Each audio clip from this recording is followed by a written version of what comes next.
Vamos desligar os microfones, dar início agora então ao nosso estudo de paracletologia, estudo que nós estamos focalizando na pessoa do Espírito Santo.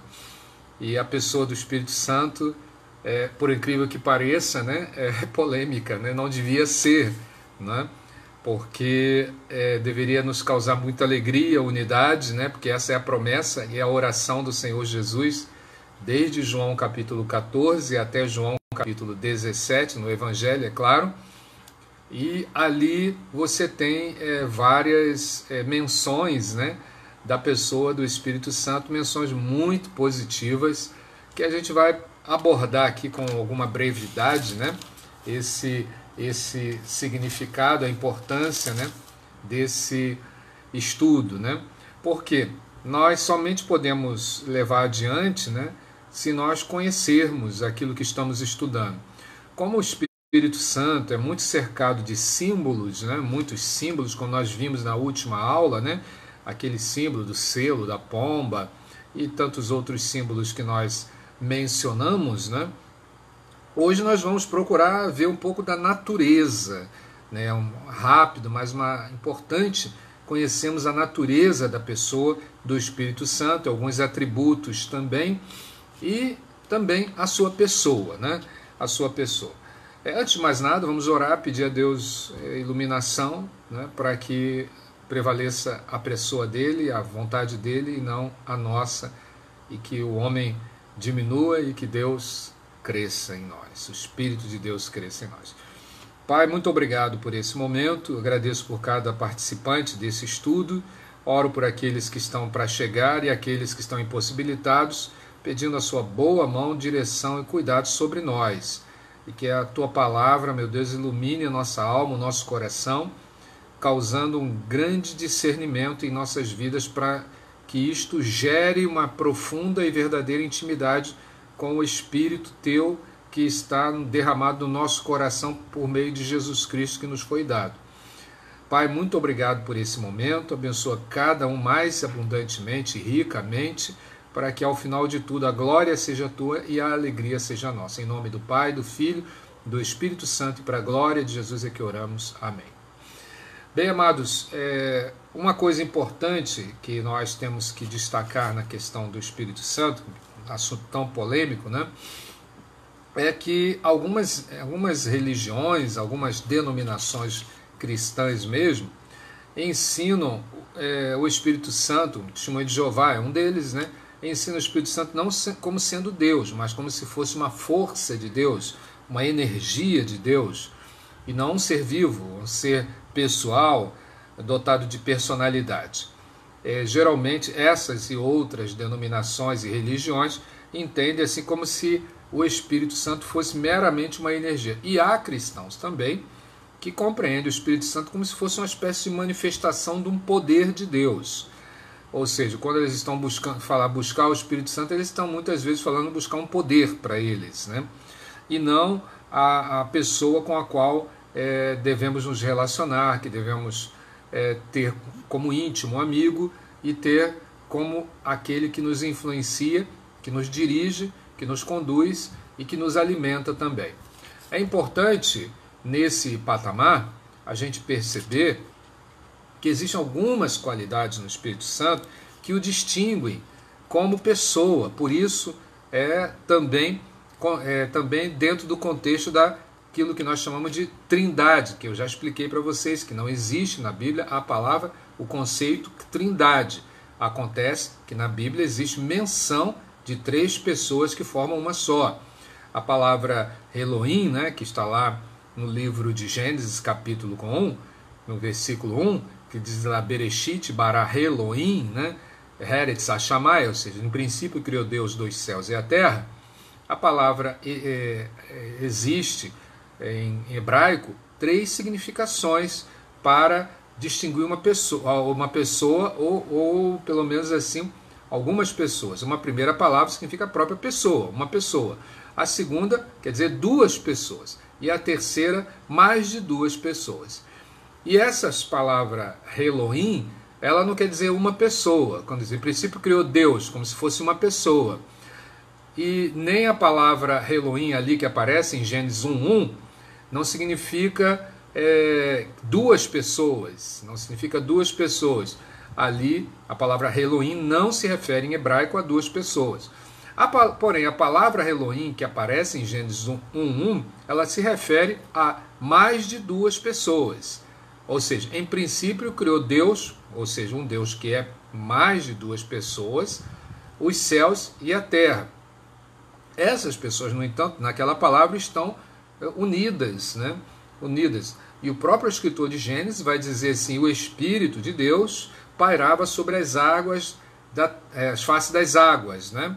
Ou seja, quem dava sentido àquela formação era o Espírito de Deus. Já lá em João capítulo 1, você escuta a palavra de João dizendo, né? No princípio era o verbo estava com Deus, o verbo era Deus.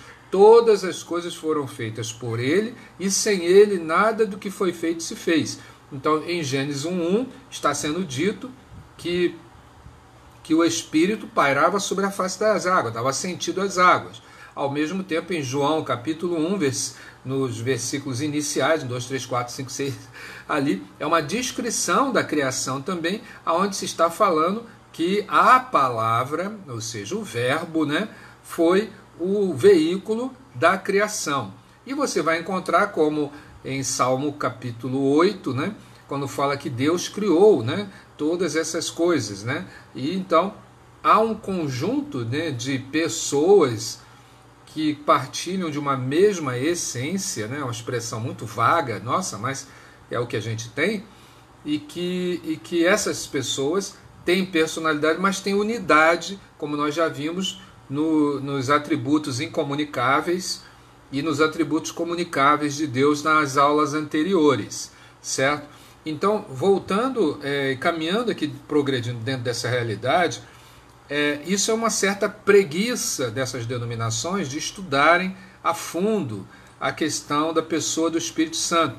Essa preguiça intelectual traz grandes prejuízos, porque acomodam-se meramente a alguns instrumentos de letra e formas e não se aprimoram no contexto teológico, que não se interpreta apenas pela letra a palavra de Deus, mas também pelo conjunto, pela história, se interpreta pelas analogias, se interpreta pelo propósito e pela visão teológica e também pelos dados históricos. Então, existem ferramentas de interpretação que nos ajudam a chegar ou próximo ou na própria verdade. Isso significa dizer que a Bíblia, escrita em mais de 5.000 anos, é um documento válido e é um documento bastante precioso para estudarmos a pessoa do Espírito Santo como pessoa crucial na vida do crente. Se não entendermos bem a pessoa do Espírito Santo, não vamos entender bem a obra da igreja cristã. Se desprezarmos o assunto, nós vamos estar cometendo uma gafe, um erro muito grave, né? E existem denominações que, por força do crescimento dos pentecostais e neopentecostais, economizam bastante o estudo da pessoa do Espírito Santo, limitando ao seu corpo doutrinário doméstico, né? Ou seja, aquele que pertence ao âmbito da sua própria declaração de fé. Mas isso daí vai mudando de ano após ano, né? E de um outro lado, os pentecostais, de certo modo, estão se fechando, né? Enquanto que algumas igrejas chamadas históricas estão se abrindo agora um pouco mais para essa realidade. Mas conhecer, como eu disse, o Espírito Santo, ele é crucial para a vida do crente, é fundamental para o seu desenvolvimento. Marlis Erickson, Dr. Marlis Erickson, afirmou que nós estamos lidando com uma pessoa com uma força impessoal, né? Quer dizer, não estamos lidando com uma pessoa com uma força impessoal. Nós estamos, pela palavra, o Espírito Santo é uma pessoa que possui todas as qualidades inerentes a ser uma pessoa, né? Uma pessoa de poder. O Espírito Santo, ele prova primeiramente que tem personalidade. né? Para nós fica evidente isso, tem personalidade. A palavra pneuma, né, que nós já abordamos aqui anteriormente, a palavra pneuma, né, que quer dizer espírito, né, ela é neutra, ela não tem masculino nem feminino, ela é uma palavra neutra, né? E já que os pronomes devem concordar com seus antecedentes, em pessoa, número, gênero, seria de esperar que o pronome neutro fosse empregado para representar o Espírito Santo. E há uma série de passagens que versam sobre esse assunto aí. Mas, falando assim um pouco da pessoa do Espírito Santo, você pode notar em Apocalipse capítulo 2, né, Apocalipse capítulo 2, versículo de número 7, você tem a inscrição assim: quem tem ouvidos, ouça o que o Espírito diz às igrejas. Ao vencedor dar-lhe-ei que se alimente da árvore da vida que se encontra no paraíso de Deus. Olha só, aqui está falando que o Espírito Santo fala. Então, quem tem ouvidos, ouça o que o Espírito diz às igrejas. Então está dizendo aqui que o Espírito Santo o quê? Fala. Atos capítulo 13, versículo 2, a Bíblia diz assim aqui em Atos 13, 2, olhando aqui bem na minha inscrição bíblica, né? E servindo eles ao Senhor e jejuando, disse o Espírito Santo: separai-me agora Barnabé e Saulo para a obra a que os tenho chamado. Então, uma das importantes percepções é que o Espírito Santo, na sua personalidade, fala. Ele fala. Outra característica também muito forte a respeito do Espírito Santo é a sua qualidade, sua capacidade de intercessão, né? Romanos 8, 26, né? A Bíblia diz assim: do mesmo modo também o Espírito nos ajuda na fraqueza, porque não sabemos o que havemos de pedir como convém, mas o Espírito mesmo intercede por nós com gemidos inexprimíveis. Então, ou seja, há no Espírito Santo a capacidade de intercessão. Então, muitas vezes você não tem forças para orar, está absorvido pelas lutas, os combates, as dificuldades, não encontra as palavras, e aí você se ajoelha para orar, ou então você busca Deus em oração, e começam a aparecer palavras que você não imaginava na sua oração.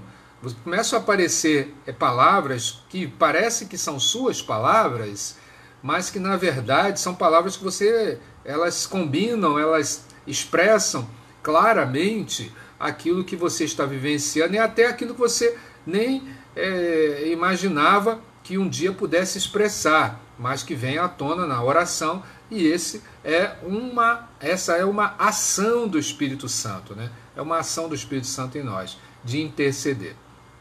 Outra questão também é que o Espírito Santo, ele testifica, né? Ele dá testemunho. Em João capítulo 15, Evangelho de João 15, 26, né? Nós encontramos que quando, porém, vier o Consolador, que eu vos enviarei da parte do Pai, o Espírito da verdade, que dele procede, esse dará testemunho de mim. Então, quer dizer, o Espírito Santo tem por meta principal falar e testemunhar do próprio Senhor Jesus.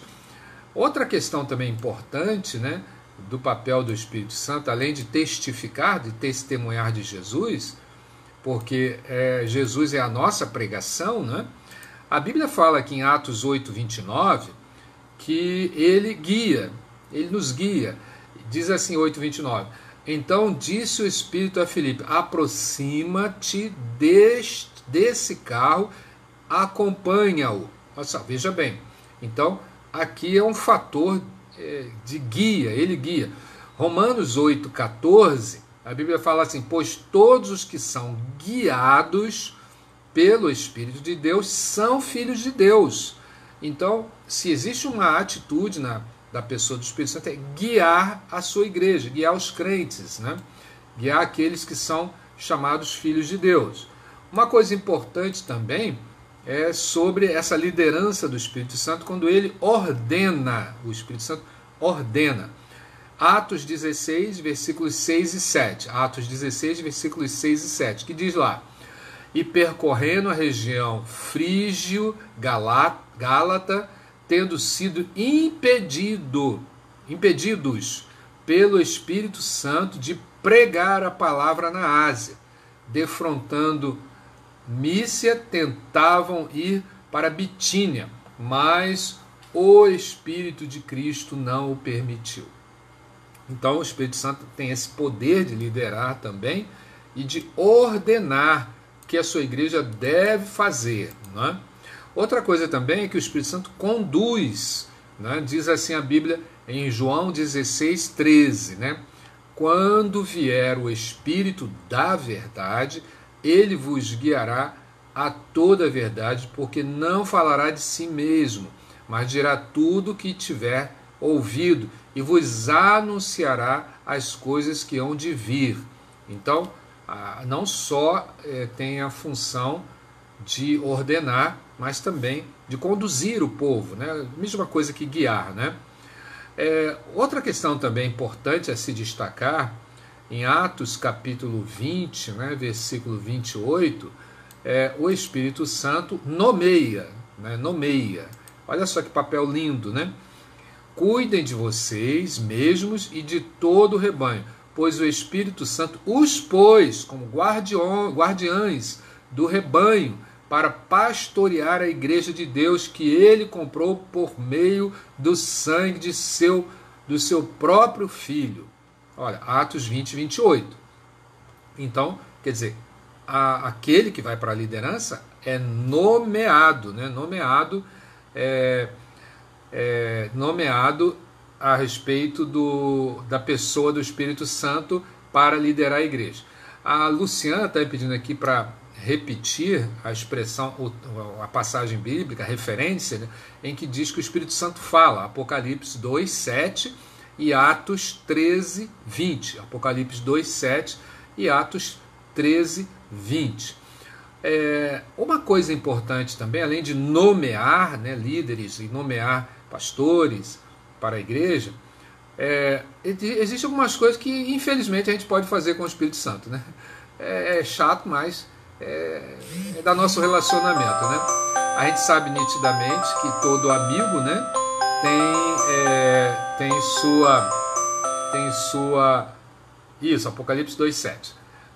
O amigo tem sua relação, né? E a sua relação sempre tem episódios bons, episódios maus, e que às vezes a gente não gosta, mas faz parte, né? Entendeu? Então, uma coisa importante nesse contexto aqui que vale a pena a gente destacar, né, da questão do Espírito Santo, é que você pode mentir para ele. Tá vendo, pastor Edmar? Pastor Reginaldo, Luciana, Irmã Tereza, Nayara, a gente pode mentir para o Espírito Santo. Atos capítulo 5, versículos 3 e 4. A Bíblia diz lá o que em Atos 5, 3 e 4? Atos 5, 3 e 4, a Bíblia diz claramente, né, que nós, vejam bem aqui, olha só o texto como está bem claro aqui, diz assim: então disse Pedro, Ananias, por que encheu Satanás o teu coração para que mentisses ao Espírito Santo, reservando parte do valor do campo, conservando porventura não seria teu? E vendido não estaria em teu poder? Como, pois, assentaste no coração este desígnio? Não mentiste aos homens, mas a Deus. Olha, então, essa capacidade de qualquer relação humana, né? A gente mente para a pessoa com quem a gente se relaciona, né? Infelizmente é assim. Outra coisa também, pode ser insultado, né? O Espírito Santo pode ser insultado. Olha que coisa absurda, né? Mas existe. Hebreus capítulo 10, versículo 29, né? Hebreus 10, 29, o que diz lá? De quanto mais severo castigo julgais vós, será considerado digno aquele que calcou aos réis o Filho de Deus e profanou o sangue da aliança com o qual foi santificado e ultrajou o Espírito da graça. É forte, né? isso daqui. Então está falando de quê? De insultar o Espírito Santo. Insultos se faz a pessoas, né? E nós, quando estamos insultando alguém, é porque houve algum tipo de relacionamento, né? Uma outra episódio muito triste, muito cruel e muito que tem uma sentença, né? A pessoa entra debaixo de sentença, é o que está em Mateus capítulo 12, versículos 31 e 32, que fala da blasfêmia contra o Espírito Santo. Então, você pode blasfemar contra o Espírito Santo. Lá diz assim: por isso vos declaro, todo pecado e blasfêmia serão perdoados aos homens, mas a blasfêmia contra o Espírito Santo não será perdoada. Se alguém proferir alguma palavra contra o Filho, ser-lhe-á isto perdoado. Mas se alguém falar contra o Espírito Santo, não lhe será perdoado isto, nem neste mundo, nem no porvir. Misericórdia, né? Que sentença cruel.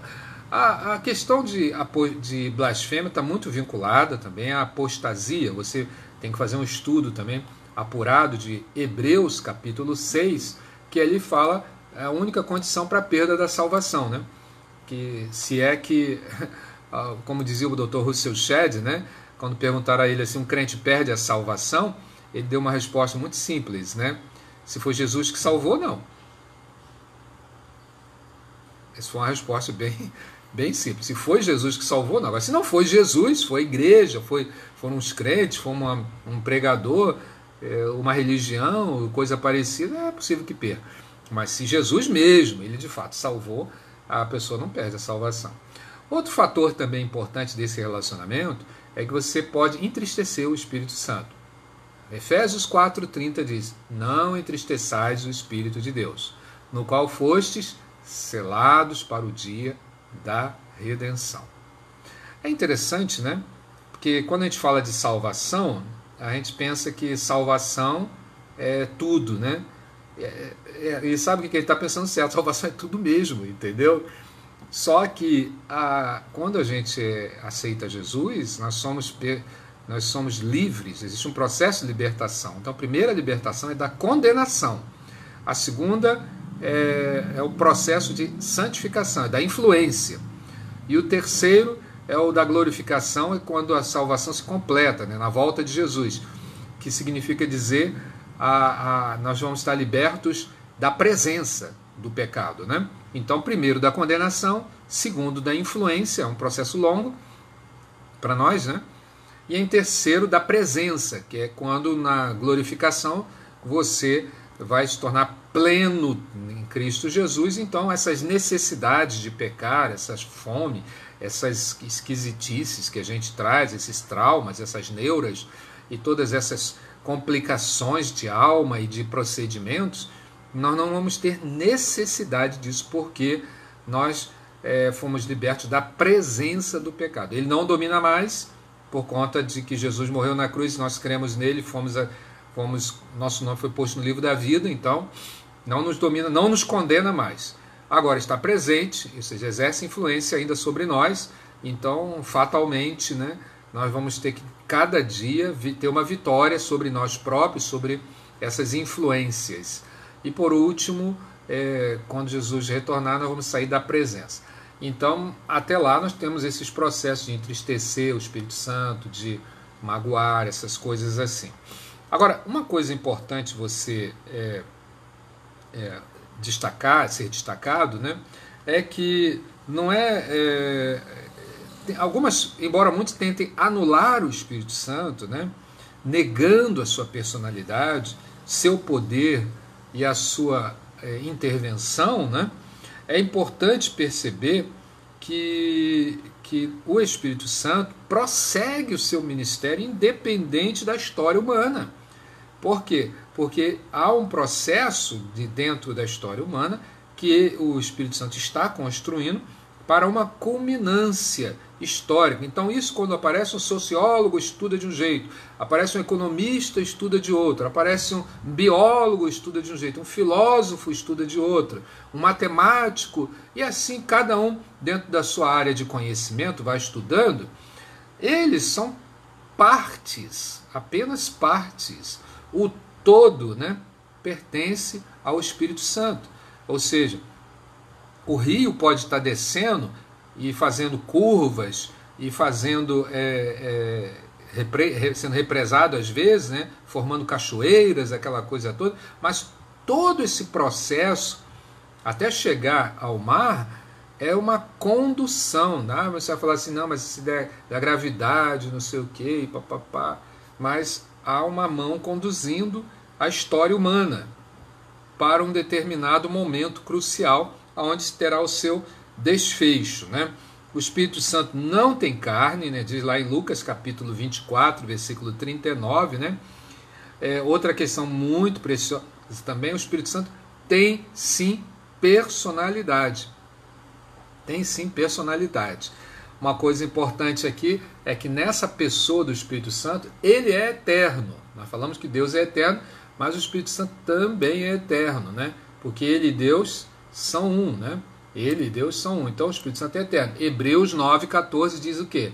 Muito mais o sangue de Cristo, que pelo Espírito eterno a si mesmo se ofereceu sem mácula, purificará a nossa consciência de obras mortas para servirmos ao Deus vivo. Então, o Espírito Santo, em Hebreus 9,14, é eterno. Outra questão também, o Espírito Santo é todo-poderoso. Lucas capítulo 1, versículo 35. Respondeu-lhe o anjo: descerá sobre ti o Espírito Santo, e o poder do Altíssimo te envolverá com a sua sombra. Por isso também o ente santo que há de nascer será chamado Filho de Deus.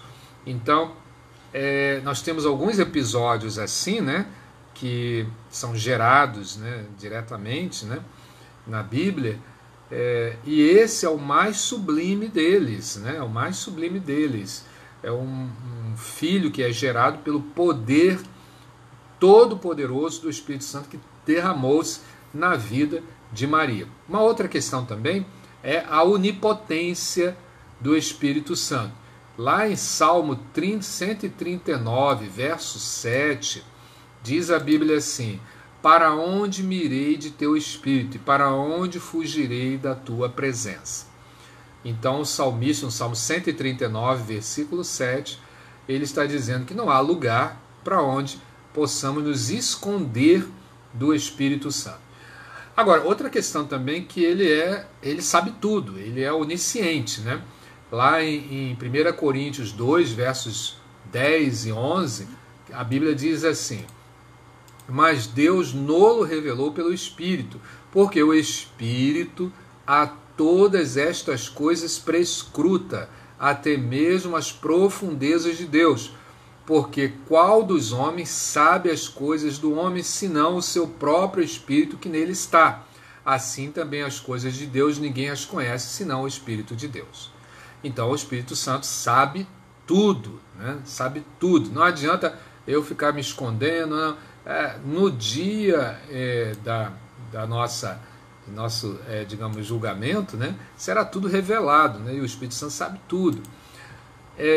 Outra questão também que muito causa perplexidade para esses grupos que não creem que o Espírito Santo seja Deus é o que está em Atos capítulo 5, versículo 3 e 4, quando diz assim: então disse Pedro: Ananias, por que encheu Satanás o teu coração para que mentisses ao Espírito Santo, reservando parte do valor do campo, conservando, porventura, não seria teu? E vendido, não estaria em teu poder? Como, pois, assentaste no coração este desígnio, não mentiste aos homens, mas mentiste a Deus? Então a lógica dessa colocação de Pedro, e creio eu que é movido pelo Espírito de Deus ao falar, fala nitidamente que o Espírito Santo aqui, nesse texto, é chamado de Deus. Não mentiste ao Espírito Santo, mentiste a Deus, né? Não mentiste aos homens, não mentiste a Deus. Quer dizer, ele começa falando que ele mentiu para o Espírito Santo e conclui que essa mentira foi a Deus, né? Mentiu a Deus. Quer dizer, o Ananias lá, o abençoado, quando ele não entregava o dízimo, ele estava pensando que ele estava enganando o Espírito Santo, e o Espírito Santo era só para ser enganado, mas não era, ele estava mentindo para Deus. né? Em 2 Coríntios, capítulo 3, versículo 18, a Bíblia diz assim: e todos nós, com o rosto desvendado, contemplando como por espelho a glória do Senhor, somos transformados de glória em glória na sua própria imagem, como pelo Senhor, o Espírito. Então, ele é chamado de Deus, pela própria Bíblia. Outra questão também, né, pode parecer que a gente está voando baixo, né? Não é voo de cruzeiro, mas estamos voando baixo aqui para correr mais, né? Ele é criador, né? O próprio livro de Gênesis, capítulo 1, versículo 1, diz assim: o Espírito de Deus pairava sobre as águas. Então, na criação, lá estava a presença do Espírito. Colossenses, capítulo 1, versículo 16 e 17, a Bíblia diz assim, olha, preste bem atenção. Nele foram criadas todas as coisas, nos céus e sobre a terra, as visíveis e as invisíveis, sendo tronos, sejam tronos, sejam soberanias, quer principados, quer potestades. Tudo foi criado por meio dele e por ele, e ele é antes de todas as coisas. Nele tudo subsiste. Então, é nítida essa colocação a respeito do Espírito Santo. Agora, para finalizar, né, para dar aqui um fecho, né, a essa abordagem, né, como eu disse, o Espírito Santo não tem corpo, né, ele é consolador, o Espírito Santo é uma pessoa, né, não tem carnes, em Lucas capítulo 24, verso 39, né, 1 João 2,1 fala claramente, né, ele como advogado, né, ou seja, aquele que está ao lado, alguns preferem usar essa expressão, né, não esses advogados aí do mundo, né, mas advogado significa, um termo forense, né, aquele que está lado a lado com o seu cliente, né, mas aí essa figura, essa metáfora é usada para tentar expressar o nível de relacionamento que o Espírito Santo mantém conosco. Ele é mestre, é consolador, é guia, amigo, companheiro íntimo, né?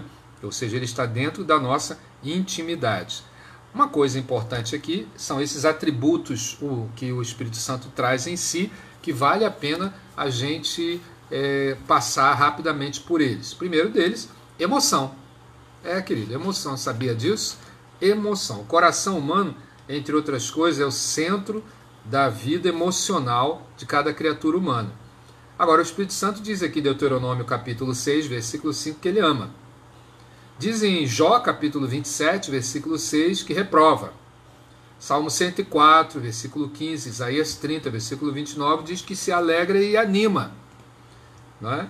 E fala também de tristeza do Espírito em Neemias capítulo 2, versículo 2 e Romanos capítulo 9, versículo 2. Também fala de desejos, quer dizer, o Espírito Santo tem desejos, Salmo 37, versículo 4.